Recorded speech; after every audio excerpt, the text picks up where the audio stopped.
목사님이 봉독해준 스가랴 7장 1절에서 7절 말씀을 가지고 하나님이 기뻐하시는 금식이라는 제목의 말씀인데요, 좀 더 넓게 보면 하나님이 기뻐하는 삶이라고 말할 수 있겠습니다. 제가 몇 년 전에 교육과 관련된 기사를 본 적이 있습니다. 왜냐하면 우리나라의 학생들, 특별히 중고등학생들의 학업 성취도가 굉장히 높다는 거예요. 한마디로 말하면 다른 나라와 비교하면 중고등학교 학생들의 똑똑함이 크다는 거예요. 그래서 읽기, 수학 또는 과학 이 세 개 과목에 대해서 전체 79개국에 이렇게 연구를 했더니 우리나라가 읽기에서는 6위를 하고 수학에서는 5위를 하고 과학에서도 6위를 했대요. 탑에 들어가는 거죠. 그만큼 중고등부 학생들이 참으로 똑똑하고 학업 성취도가 높다는 거죠. 자, 그런데 그렇게 중고등부 때는 이게 똑똑했던 아이들이 대학교 가면 그 학업 성취도와 수준이 다른 나라에 비해서 뚝 떨어진다는 거예요. 그 대표적인 예 하나가 뭐냐면 세계 100대 대학 중에 우리나라가 몇 개 들어가느냐? 2개 들어갑니다. 우리나라에서 그래도 제일 엘리트들이 모인다고 하는 서울대학교가 물론 어떤 기준에 따라서 좀 차이가 나지만 그래도 제일 높은 게 36위 또는 54위로 서울대가 우리나라에서 가장 그래도 좋은 대학이라고 말하지만 세계 10위권 안에도 들어가지 못하고 50권 밖에도 밀려나는 경우들이 있어요. 그리고 2위가 우리나라에서 카이스트입니다. 그게 41위, 또 어떤 설문조사에서는 70위를 차지하더라고요. 그렇게 중고등부 때는 어디 나가서 수학 경시대, 과학 경시대 이런 데 나가면 우리나라 아이들이 최우수상을 받거나 우승을 하는데 대학생만 되면 그 수준이 많이 떨어진다는, 그 이유가 어디 있을까라는 그 기사의 내용에 크게 2가지를 이야기해요. 하나는 뭐냐면 한국의 주입식 교육의 한계와 문제 때문이라고 합니다. 즉 우리는요 이미 정해진 답을 달달달 외워가지고 그 답을 찾아내는 게 방법이에요. 그래서 어릴 때부터 주입식 하지 않습니까? 그런데 다른 나라에서의 교육 방법은 주입식이 아니라 본인들의 생각을 이야기하고 토론하는 그런 교육 방식이 커요. 그러다 보니 우리 한국 학생들은 어떤 문제를 생각해내고 창조하는 그런 창의력이 굉장히 약해지죠. 그런데 이렇게 토론을 하고 자기의 생각을 이야기하는 이 교육은 그러다 보니까 진도가 안 나가죠. 학업 성취도가 우리나라에 비해서 많이 떨어지는 게 사실입니다. 그런데 이런 교육 방식이 굉장히 효과를 발휘할 때가 언제냐? 대학교예요. 대학교 가서 더 심도 있게 더 깊이 연구할 때는 이런 교육 방법이 굉장히 효과를 발휘하는데 우리나라는 거기서 막힌다는 거죠. 제가 사진 한 장을 준비했는데 탤런트 김지석 씨의 형 김반석 씨입니다. 오른쪽에 있는 게 탤런트 김지석 씨고 왼쪽에 있는 게 그 형인 김반석 씨예요. 이제 그 문제적 남자인가 거기에 이제 예능 프로그램에 이 탤런트가 고정인데 한번 이제 형을 이제 초대해서 게스트로 나온 적이 있었어요. 근데 이 형이 어떤 사람이냐? 참 대단한 사람입니다. 이 형이 국제 수학 올림피아드에서 금상을 타고 영국 수학 올림피아드에서 금상을 탔으며 또 옥스퍼드 수학과를 졸업한 아주 수학의 귀재가 바로 이 김반석 씨였습니다. 그의 고등학교 꿈은 뭐냐면 수학 교수가 되는 게 꿈이었대요. 나름대로 수학을 좋아했고 수학을 참으로 잘했던 사람이에요. 그래서 그는 그 꿈을 위해서 옥스퍼드 수학과에 입학을 하게 됩니다. 그것도 수석으로 입학을 하게 되죠. 그런데 그가 입학한 후에 공부를 하면서 이런 생각이 들더래요. 뭐냐면 야, 나 같은 사람이 수학 교수가 되면 안 되겠구나, 이런 생각을 이분이 했대요. 그 이유가 크게 2가지 에피소드 때문인데, 하나는 뭐냐면 같이 수업을 듣는 다른 친구들의 모습이 자신과는 너무 다르다는 거예요. 어떤 수학 문제가 주어지면 본인은 정해진 과정을 통해서 빨리빨리 풀어서 빨리 그 답을 찾아내는데 급급했는데 다른 친구들은 오히려 이 문제를 풀 생각을 하지 않고 이 문제를 더 많이 생각하고 그것을 죽이고 있다는 거예요. 문제를 깊이 생각하는 시간을 충분히 가지면서 오히려 문제를 푸는 것에 찾는 것이 아니라 이 문제는 왜 이런 의미일까 하면서 그 문제를 많이 생각하고 이것을 오히려 즐기더라는 거죠. 그런 모습을 보면서 야, 정말 수학을 즐거워하고 수학을 깊게 생각하는 이들을 보면 야, 나는 정말 따라갈 수 없겠구나라는 생각을 했대요. 또 하나 이야기가 뭐냐면 그는 이제 수학을 전공하고 싶어서 캠브리지 대학도 하나의 목표였기 때문에 거기를 입학하려고도 했어요. 그래서 거기서 입학 시험을 치르는데 3시간 동안 10문제가 주어지면 그중에서 한 문제를 골라서 푸는 거예요. 그리고 그것을 함께 토론하는 것이 입학 시험이었습니다. 보통 다른 친구들은 3시간 동안 한 문제만을 푸는데 이분은 3시간 동안 무려 4문제를 풀고 3문제도 반 정도 풀었다는 거예요. 그런데 결과는 어떻게 됐어요? 불합격 통지가 난 거예요. 도저히 본인이 이해가 되지 않아서 담당 교수에게 물어봤답니다. 제가 왜 불합격됐습니까? 라고 했더니 담당 교수가 뭐라고 했느냐? 물론 영어로 했겠죠. 근데 저는 해석을 해서 한국말로 뭐라고 하느냐? 당신은 우리가 찾는 종류의 천재가 아니다. 물론 당신은 참 문제를 빨리 푸는 천재다. 근데 우리는 그런 천재 원하지 않는다는 거예요. 우리가 찾는 인재는 단순히 답을 빨리 찾아내는 그런 종류의 사람을 원하는 게 아니다. 답은 요즘 컴퓨터가 너무 좋아서 인간의 뇌보다 훨씬 빨리 답을 찾는다. 우리가 찾는 인재는 새로운 것을 창조할 줄 아는 다양하고 열린 사고를 가진 그런 인간을 우리가 원했다는 거예요. 이처럼 주입식 교육은 어떤 그런 생각의 다양함이나 창조의 한계가 있어요. 그러나 생각을 공유하고 토론하는 이런 열린 교육이 참으로 사람들의 창의력을 키운다는 거예요. 바로 우리 한국 교육이 점점점 크면서 대학교 올라가서 떨어지는 이유가 바로 이런 주입식 교육 때문이 아닐까라고 연구를 합니다. 또 하나는 뭐냐면 한국 학생들이 대학교를 가면 오히려 더 공부를 안 한대요. 이거 너무 아이러니한 거 아닙니까? 대학교는 뭐예요? 공부하기 위해서 가는 곳이 대학교인데 오히려 대학교를 가면 고등학교 때보다 공부를 더 안 한다는 거예요. 한국 학생들이. 왜 그러냐? 대학교 자체가 목표였기 때문입니다. 중학교 때 열심히 공부하고 고등학교 때 열심히 공부하는 목적이 뭐냐면 꿈을 이루기 위해서, 비전을 위해서가 아니에요. 대학 가기 위해서요. 야, 너 이 정도 성적이면 너 지방대학 간다? 너 서울 쪽에 가려면 더 공부해야 돼. 대학이 목표인 거예요. 그래서 대학만 들어가면 더 이상 공부 안 해도 된다고 하는 안일한 마음이 우리 학생들에게 있는 거죠. 그래서 꼭 그런 건 아니겠지만 대부분 학생들이 대학교 들어가면 고등학교만큼의 열심과 수고를 안 한다는 거죠. 그러다 보니 점점점 어떤 학업 솜씨도가 다른 나라에 비해서 떨어져요. 오히려 다른 나라는 대학교 들어가면 진짜 그때부터 공부하는 거죠. 진짜 그때부터 진정한 학문이 시작되는 겁니다. 제가 이렇게 한국 교육의 이야기를 하는 이유는요, 한 가지 이유 때문이다. 뭘 말씀드리고 싶냐면 우리가 대학교에 들어가는 이유가 어디 있느냐? 그 자체의 목적이 있는 것이 아니라 우리가 대학교에 들어가서 더 많은 공부를 하고 더 깊은 학문을 연구하는 게 더 중요한 게 아니겠습니까? 우리가 직장을 들어가는 것도 들어가는 것이 중요한 것이 아니라 거기에서 참 올바르게 직장 생활을 하는 게 중요한 거고, 우리가 결혼을 하는 것 자체가 중요한 것이 아니라 정말 행복한 결혼 생활을 하는 게 중요하다는 말씀을 나누고 싶었던 거죠. 여러분, 우리의 신앙도 마찬가지라는 사실입니다. 우리가 교인이 되는 것도 중요하지만 더 중요한 건 교인에 합당한 삶을 살아가는 것이 중요하다는 거예요. 우리가 세례를 받아 하나님의 자녀가 되는 것도 중요하지만 더 중요한 건 세례 받은 자녀로서의 삶을 살아가는 게 더 중요하다는 거예요. 우리가 목사가 되고 장로가 되고 권사가 되고 집사가 되고 직분 받는 것이 중요한 것이 아니라 그 직분에 합당한 삶을 살아가는 것이 참으로 중요하다는 말씀을 전하고 싶은 거죠. 왜냐하면 오늘 스가랴가 전하는 그 말씀의 핵심이 바로 그것이기 때문입니다. 여러분, 스가랴는 학개 선지자와 동일한 시대에 활동했던 선지자예요. 그래서 그가 전한 메시지의 주제도 학개 선지자와 동일합니다. 학개 선지자가 어떤 말씀을 전했어요? 성전을 재건하라고 하는 그런 말씀을 전했잖아요. 스가랴도 동일합니다. 성전 재건하라는 거예요. 그런데 좀 차이가 있어요. 왜냐하면 스가랴는 크게 두 부분으로 나눠볼 수 있는데요, 1장부터 6장까지가 학개 선지자와 같이 성전을 빨리 지어라, 너희들 성전 잘 지을 수 있어 하면서 성전 재건에 대한 독려하는 거예요. 그런데 7장부터 마지막 14장까지는 성전 재건의 이야기가 아니라 어떤 내용이냐? 성전을 재건한 후에 이스라엘 백성들이 어떠한 삶을 살아가야 하는지에 대한 이야기가 후반전에 나오는 거예요.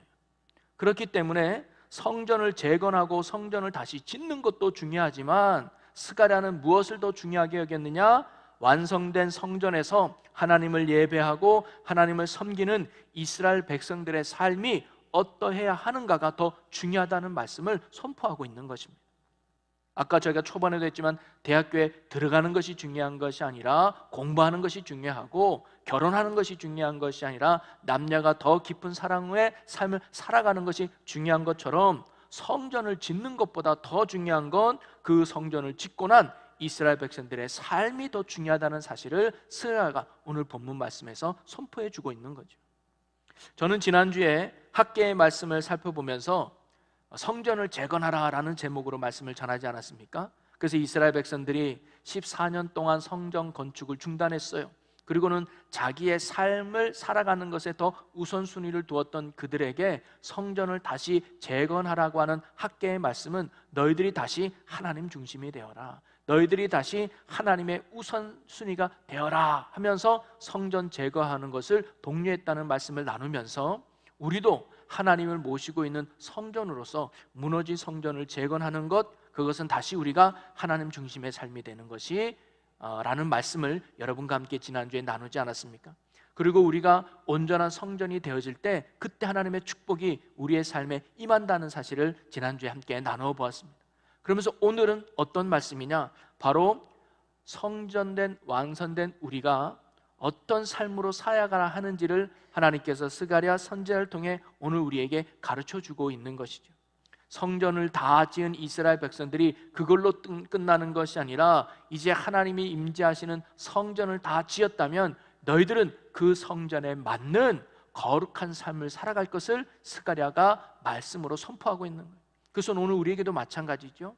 우리가 하나님을 모시고 있는 성령이 함께 하시는 거룩한 성전이 되었다면 이제는 그 성령에 합당한 삶을 살아가는 것이 마땅함을 오늘 말씀이 우리에게 전해주고 가르쳐주고 있는 내용입니다. 그러면서 오늘 본문에서 특별히 우리가 7장 1절부터 7절까지 읽어본 이 본문 말씀에서 한 가지를 분명하게 우리에게 가르쳐주고 있어요.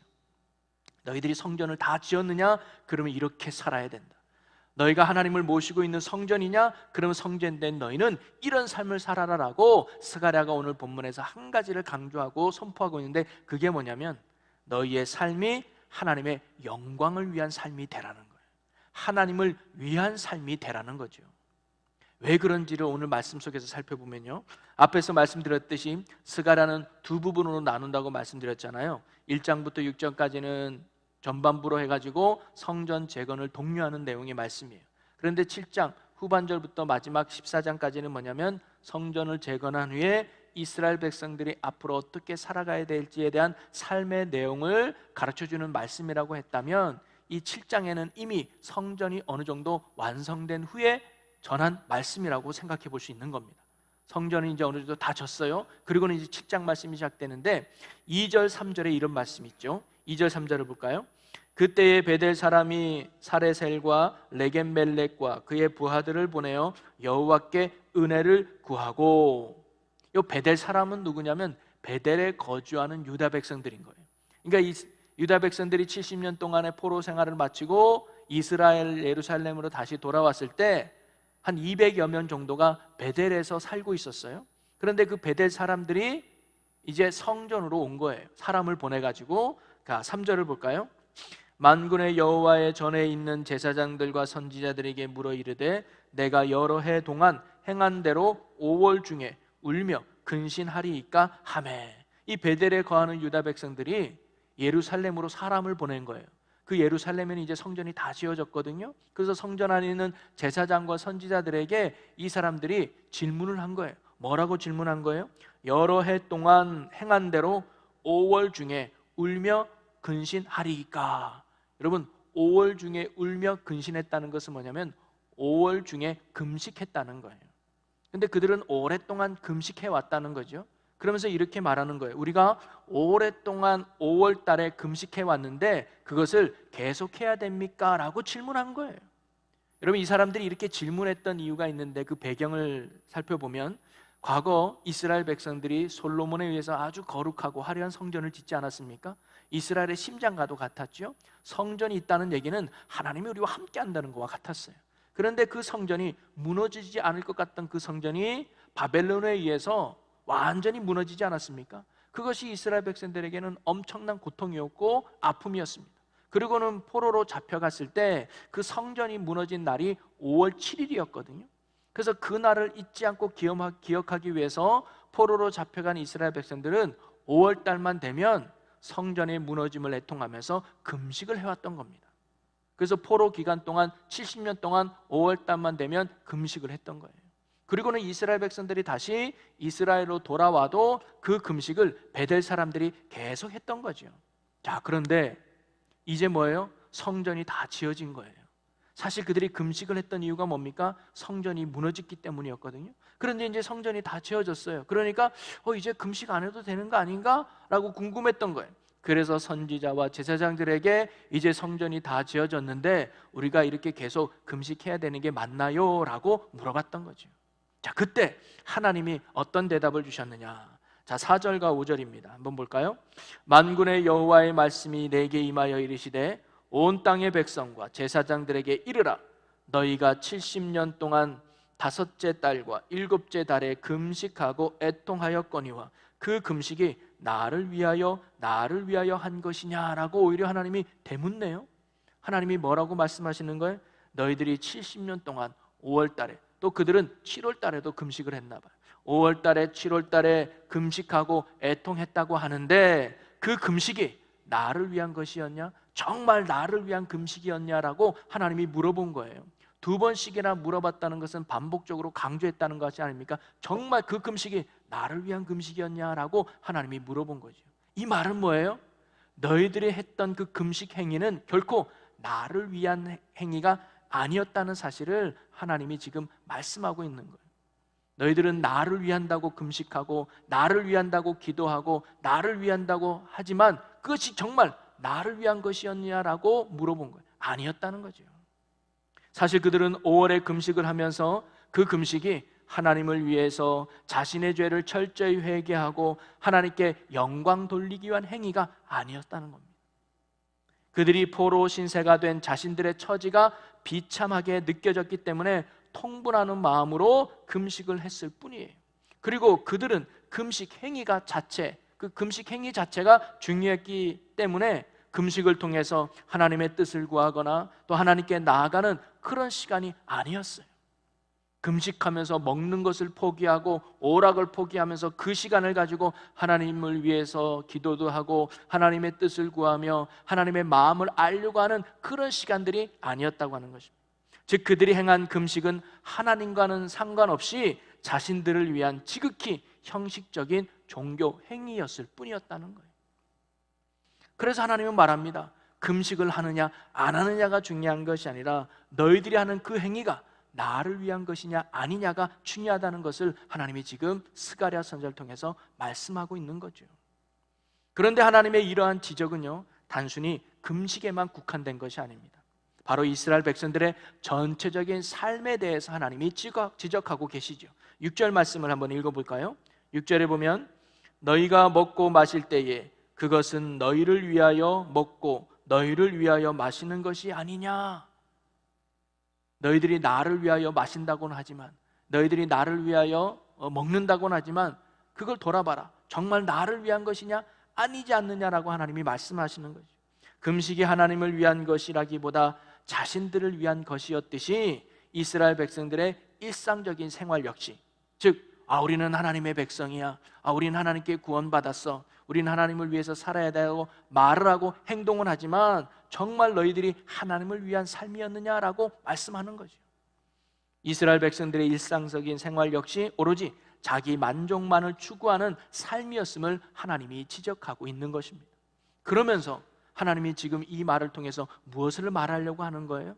이제 너희는 무엇을 먹든지 무엇을 마시든지 하나님을 위한 삶이 되어야 한다는 사실을 말씀하고 있는 거예요. 그러면서 이어서 7절에 이렇게 또 이야기해주고 있습니다. 예루살렘과 사면 성읍에 백성이 평온히 거주하며 남방과 평원에 사람이 거주할 때에 여호와가 옛 선지자들을 통하여 외친 말씀이 있지 않으냐 하시니라.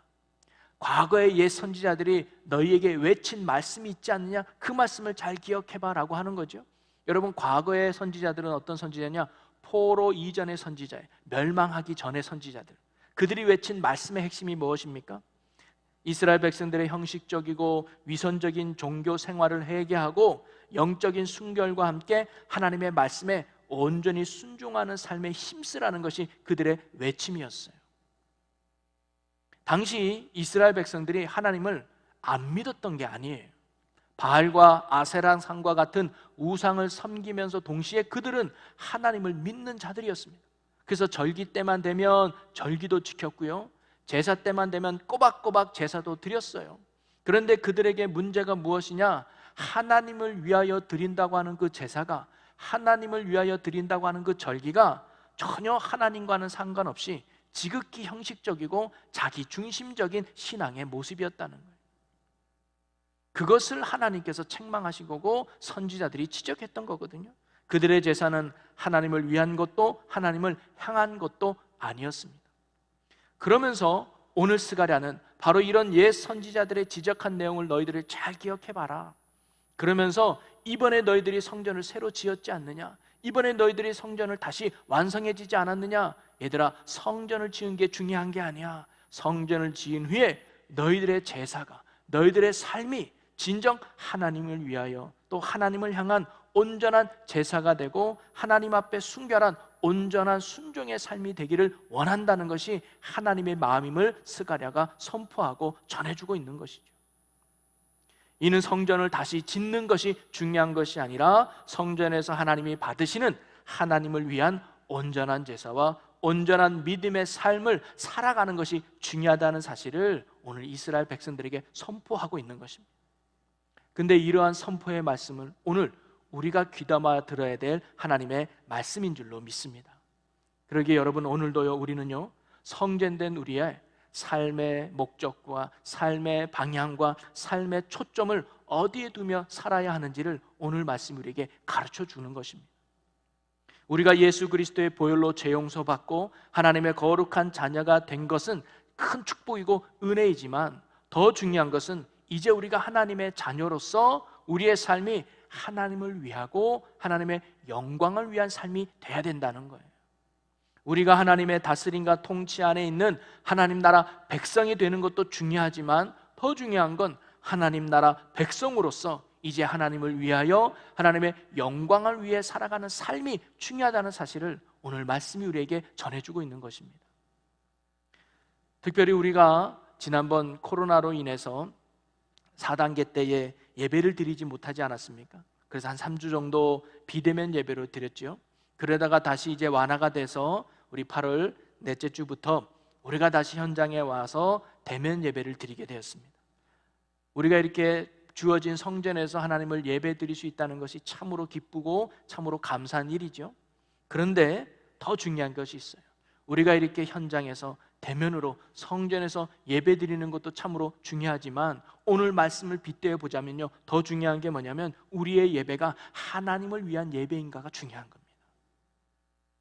우리가 아무리 현장 예배를 고수하고 대면 예배에 힘쓴다고 해도 우리의 예배가 하나님과는 아무런 상관이 없고 지극히 형식적이고 자기를 위한 예배라고 한다면 그 예배는 하나님이 원하는 예배가 아니라는 말씀이죠. 우리가 예배를 어디서 드리느냐, 또 예배를 어떤 방식으로 드리느냐, 예배의 장소와 예배의 방법이 중요한 것이 아니라 바로 우리의 예배가 하나님을 위한 예배인가, 우리의 예배가 하나님을 향해 있는가, 우리의 예배가 하나님의 영광을 위해 드리고 있는가, 그것을 우리가 늘 생각하고 그것에 초점을 맞추어 예배를 드려야 된다는 사실이죠. 그런 예배 가운데 하나님이 우리를 만나주시고 은혜를 내려주실 줄로 믿습니다. 그러니 여러분, 우리의 신앙이 형식으로 머물거나 자기중심적인 신앙이 아니라 하나님을 위한 신앙의 삶이 되기를 주님의 이름으로 간절히 축원합니다. 우리의 예배가 형식적인 예배가 되지 않기를 원합니다. 주일날이 됐으니까 예배 드려야지, 안 드리면 괜히 찝찝하니까 이런 형식적으로 자기중심적인 예배에서 벗어나야 된다는 거죠. 우리의 예배가 온전히 살아계신 하나님께 감사하고 그분만을 높이고 그분만을 찬양하며 그리고 그분의 뜻을 깨닫고 그분께 마음을 드릴 수 있는 하나님을 향한, 하나님을 위한, 하나님을 기쁘시게 하는 예배가 우리의 예배가 되기를 주님의 이름으로 간절히 축원합니다. 예배뿐만 아니라 우리의 기도가 주님의 영광을 위한 기도가 되고, 우리의 섬김과 봉사가 하나님을 위한, 하나님의 영광을 위한 섬김과 봉사가 되기를 원합니다.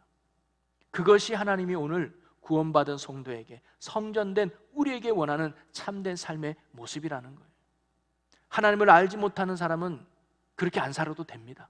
구원받지 못한 사람은 그렇게 안 살아도 뭐라 안 그릴 거예요. 그러나 구원받은 저와 여러분은, 하나님의 자녀가 된 저와 여러분은 이제 그렇게 살면 안 되고, 하나님의 영광을 위해서, 하나님을 위하여 살아야 될 사명이 오늘 우리에게 있는 줄로 믿으시기를 바랍니다. 그래서 사도 바울도 우리에게 이렇게 가르쳐주고 있습니다.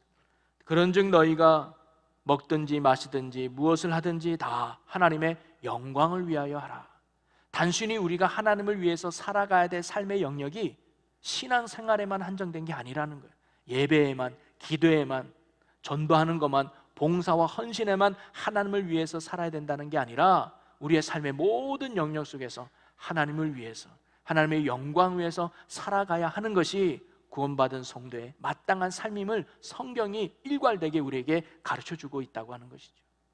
사랑하는 성도 여러분, 오늘 하나님은 스가랴 선지자를 통해서 이스라엘 백성들에게, 특별히 그 이스라엘 백성들은 어떤 백성이에요? 다시 회복된 백성이에요. 성전을 다 지었어요.